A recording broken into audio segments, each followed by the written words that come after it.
Hi, I'm Connie Sokol, a national speaker, best-selling author, program founder, and mother of 7, and loving it. I'm reaching and teaching 1 million listeners to live a purposeful, organized, and joyful life. You can too, so let's go.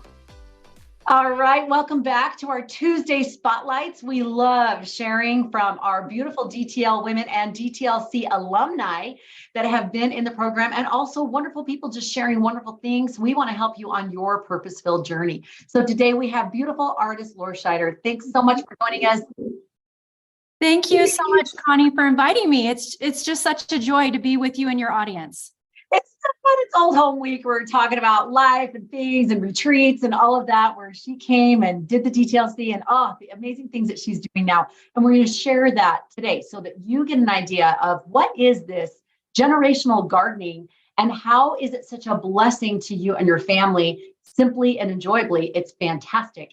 And then what's been her journey to do this new event that she's doing that is coming up. It's already sold out. So sorry. But hearing about the journey to create this and how this came about, we're going to share all those things so you can relate to it on your journey to create. But first and foremost, let's give you the official bio. Ardice Lorscheider is a motivational keynote speaker, writer, entrepreneur, and gardener. And in 2021, she established Ardice Co with a unique focus on healing families through generational gardening. She is so fantastic at doing this and shares her love of gardening with her family, with others in fun and functional ways. She also has a degree in social work and a minor in family science from BYU, and has over 20 years of marketing expertise and community service. She also has been in the Fab 40 issue of Utah Valley Magazine, it's darling, and has been an honoree for Utah American Mothers. She's also served as a board member and chair for the Special Needs Committee for Utah's Uplift Families. And she and her husband, Sean, are the parents of 3 adorable girls, and they are fantastic. And they help you in this gardening experience. So let's jump right in. With this term, generational gardening, what exactly is that? So we can be on the same playing field, and then they can learn the beauty and the joys and the impact that this has. Yes. Well, thank you so much, Connie. And first of all, I have to give you a shout out for this weekend, this past weekend. I know you had your number 10 retreat in 2 years. So I just wanted to shout out to you for that. So thank you so much. Oh my gosh, that is so sweet. It was incredible. We were just chatting a little bit before we started, and it was amazing. And a shout out to Ardice, because she was one of the OGs of our retreats. And I was saying, I cannot believe starting this just a little over 2 years ago, and now we just finished our 10th retreat, which says, ladies, if you're feeling the rumble, you take that next right step and then take the next one. It is amazing. I think about what would have happened had I and others not continued to took the first right step and then continued to do that same thing, which is exactly what you've done to create this generational gardening. And it took a minute for you to kind of connect the dots between your love of gardening and then how this can help others, and then kind of putting it all into this beautiful package. So take us to that of what this is. Yeah, so generational gardening really, like you said, came about as a journey. And I think we have these experiences in our lives that we don't realize that are meant to be to help us later on in life, right? So I grew up in Lake Oswego, Oregon, land of the tall fir trees. I remember running in my backyard in the forest and getting like sap and pitch all over my hands and driving my mom crazy in the afternoon when I came home from climbing trees. I just always felt really connected in nature. And then I had wonderful parents that gardened, and my mother loved flowers. My grandparents in Burley, Idaho, in the summer when I'd visit them, my grandmother's rose garden was beautiful. My grandfather's vegetable garden. So I always was surrounded by the beauty of nature. And so I appreciated that, right? And then when I had a big hiccup, right, when we get those big speed bumps in our lives, and one of them for me was going through infertility. And I had to go through 20 years of IVF and infertility treatment to have those 3 lovely girls that you talked about. And the first girl, when I got pregnant with her, I was afraid of losing her. I had already lost several babies. And so I was like, what can I do to give me hope? What can I do? And so I ended up going to my favorite garden store, getting a beautiful David Austin rose bush in memory of my grandmother and her rose garden. And anytime I thought to lose that baby, I went and connected with the beauty of nature. I went and connected. So remembering the lessons from my grandmother was something that just lifted me. And I really felt like I was connecting with my creator, right? Like, you see all these beautiful flowers behind me, like So gorgeous. that is not me. That is him. And I will say that very bluntly. Like, I feel like there's a divine creator that has created beautiful things around us with light, just as we are created from him. And so to me, that was very healing in that moment when I was trying to have hope to eventually get this beautiful child in my arms, which I did eventually, which was wonderful. But so that was interesting, growing up around nature, being able to go to nature when I needed some healing. And then I love people, as you read in my bio, social work, family science. I mean, the other day I had a woman come up to me and say, your plants are so lucky to have you. I can tell that you love them and nurture them. And you want to know what my response was, Connie? My response was, I do love them, but you know what I love more? I love people. Love it. Oh. I love people because I feel like if I can encourage them to be created by this beautiful light that's in our world, it lifts them and it nurtures them. And so my real purpose is lifting and nurturing people. And I didn't connect all those dots through my education, through my growing up, until honestly, I went to your retreat. I will say that. It made a switch. It switched in my mind like, okay, I have all these talents and gifts and interests of things I like. How do I bring them together? And I remember really specifically at the retreat, I had just recently lost my sweet mother to cancer. And so of course I was grieving and speaking about her. And then also speaking about my oldest daughter who has special needs. And she's the one that I went to get the rose bush, and her middle name is Rose, you know? And it just made this connection. Like, I am talking about generations. I am talking about my grandmother, my grandfather, my parents, my mother, my children. I'm talking about generations as I'm talking about the love of nature. And so when I say generational gardening, it is an awareness of bringing that beauty and light of nature and people, of connecting, of healing, of joy. I mean, there are so many scientific papers written about how garden heals you and how it can give you peace. It can help your health, right? And in this day and age, we need it. How it can help you connect with your family and heal with your family. My kids, we live on about an acre property, and someone's like, do you have someone do that for you? No, it's our family. We roll up our sleeves, we get outside, and when we're turning the dirt or when we're pulling the weeds, we are having deep conversations about how are you doing? What's going in life? I mean, it's just a beautiful way of really connecting with each other and finding that healing and joy that you need. So I hope that understands a little bit of that journey. Oh, yeah. And that aha.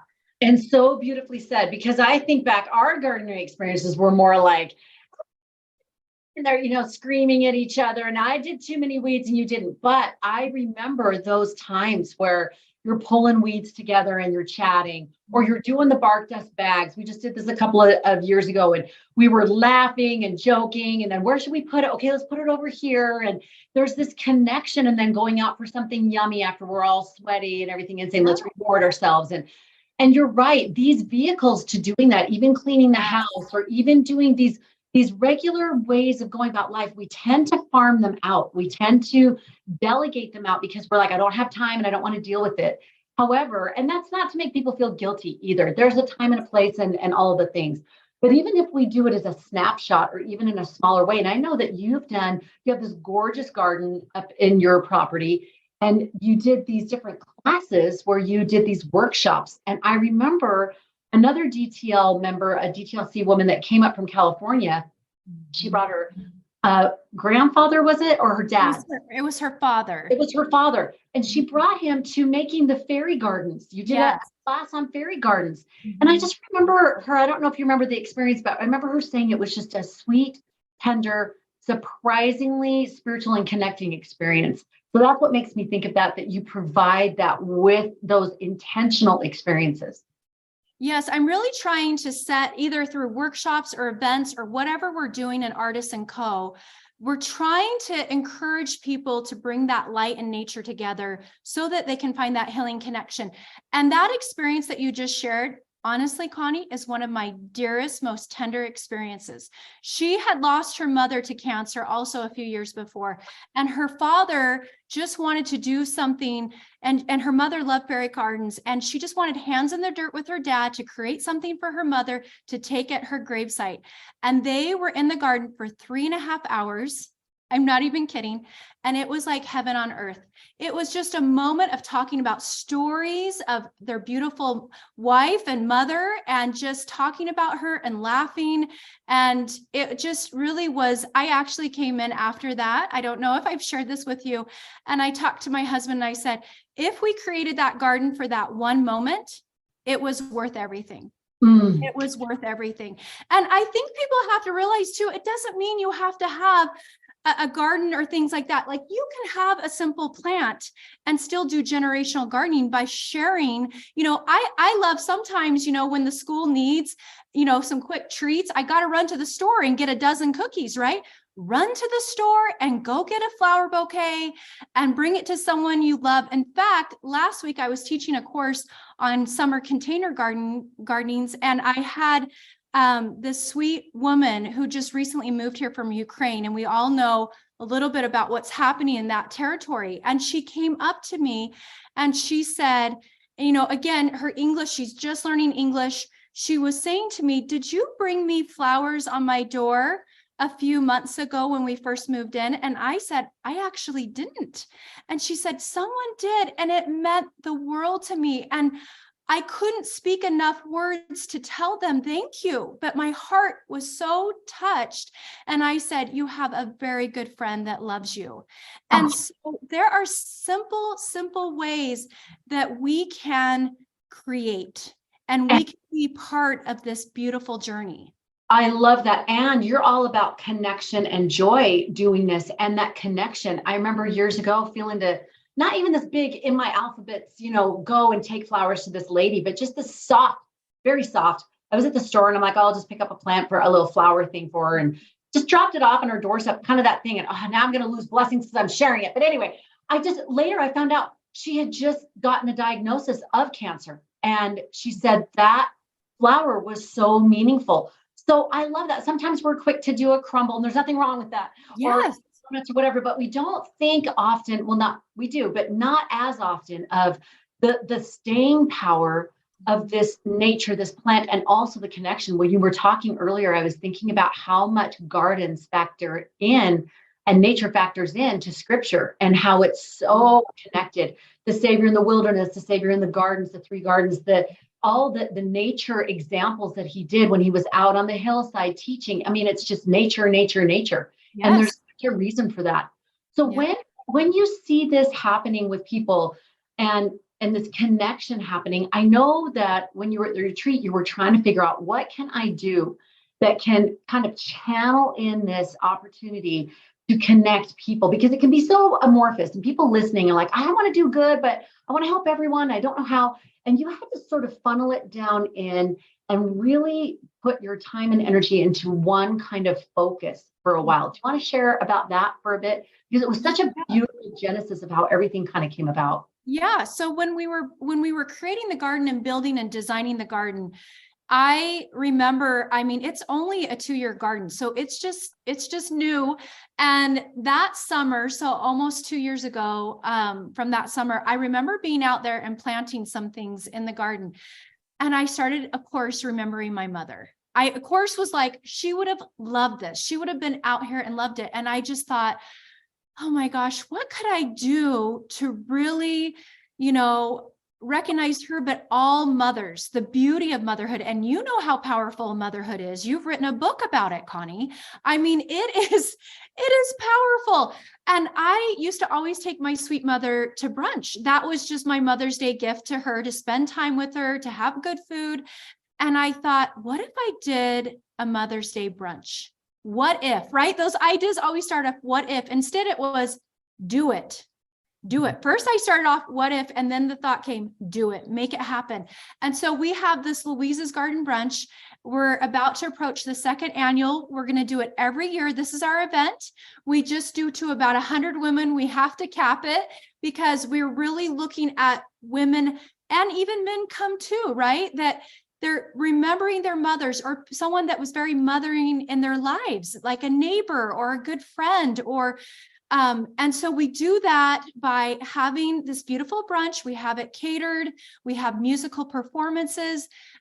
We go and do a tour of the garden afterwards. And this year, we're actually adding a charity donation with the local bee. We're partnering with them for other young mothers that don't have as many things starting off with a new baby. And so it just keeps blooming, right? So you start with a seed and it just keeps blooming. And this year, like you said, we sold out less than 24 hours. It was gone. The word is out.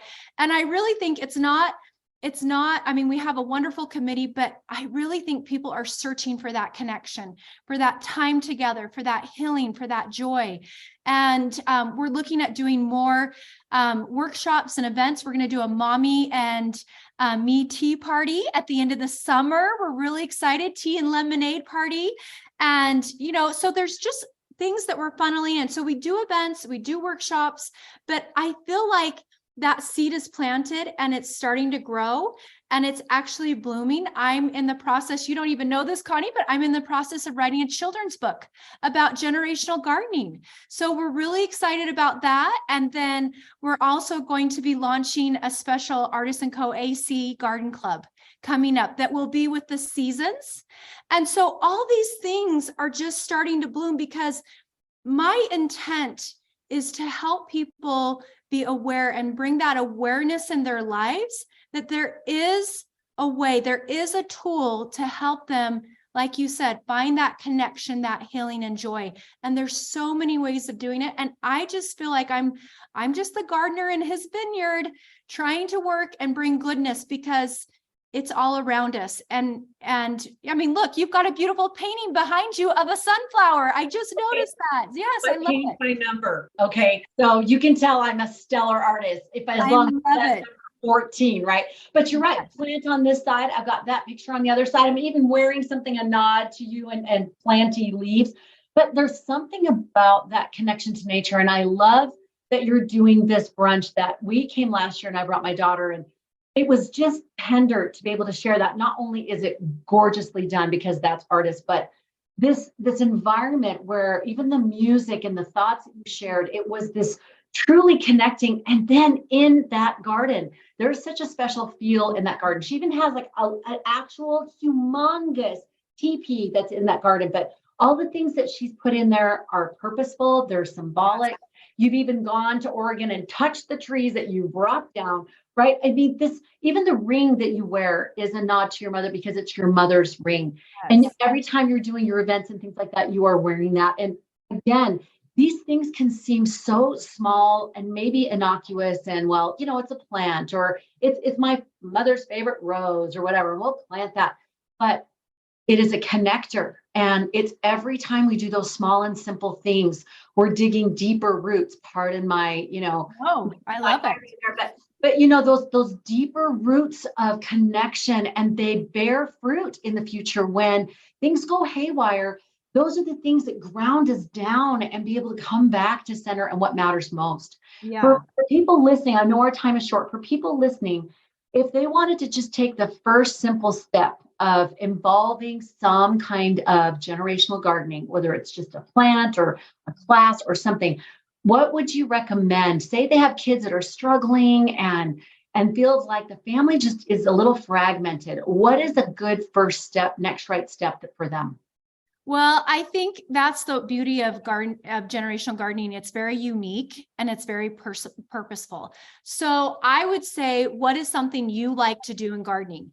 Is it gardening outside or is it plants Or is it using those tomato plants that don't stop producing, making, the salsa and eating it with your teenager and their friends? What is the thing that you love to do? Or is it going to the grocery store and buying a bouquet and dropping off to a neighbor or even someone you don't know? I've done that before. I actually have dropped off just flowers at someone's house that I didn't know. So what does it mean to you? So first you want to be lifted. So what does that look like for you? And once you realize, maybe it's painting the numbers, right? Your sunflower right there. Maybe that is it.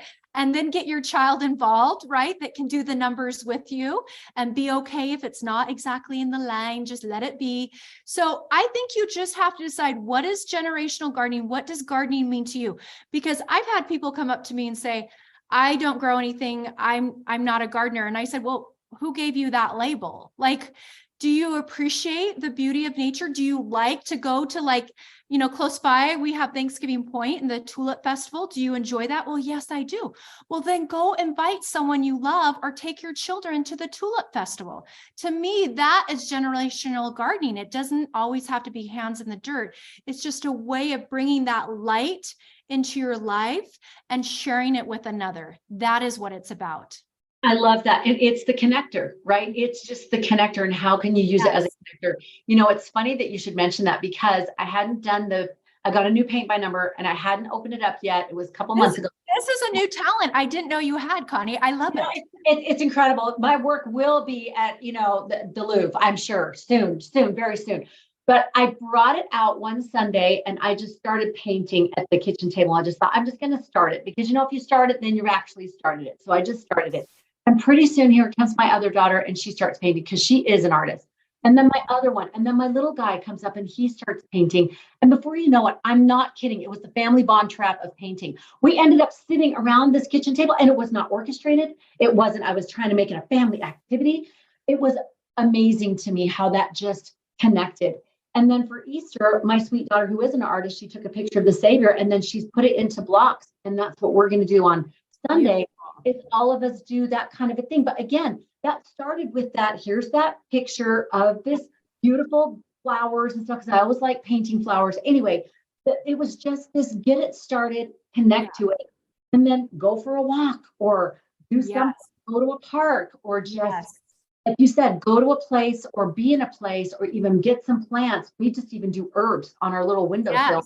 We've done rosemary just to put it on the potatoes and feel like we're little chefs, right? Yes. But even on the patio or something. And now, if it will stop snowing, we will have the sun to be able to put these plants out there. And let me just give you a nod. Ardice on her Instagram talks about all those seasonal things. What are good plants to put out for seasons, and all the things that you can do. So if you want to let them know, what are some of the things you teach them on your social media? Because you are. Oh, you're sweet. We're still adding to it, and there's so many good things to share, but it's really just to inspire people and keep it simple. I like it to try to call it the true seed tip, something very simple so it's not overwhelming. But I think too, Connie, your whole point of just starting it. A master gardener one time said to me, my favorite part of gardening is taking a seed and pushing it in the ground. And pushing it in the ground. And that's all we need to do. Just start it. Push that seed, that desire you have, in the ground and do it.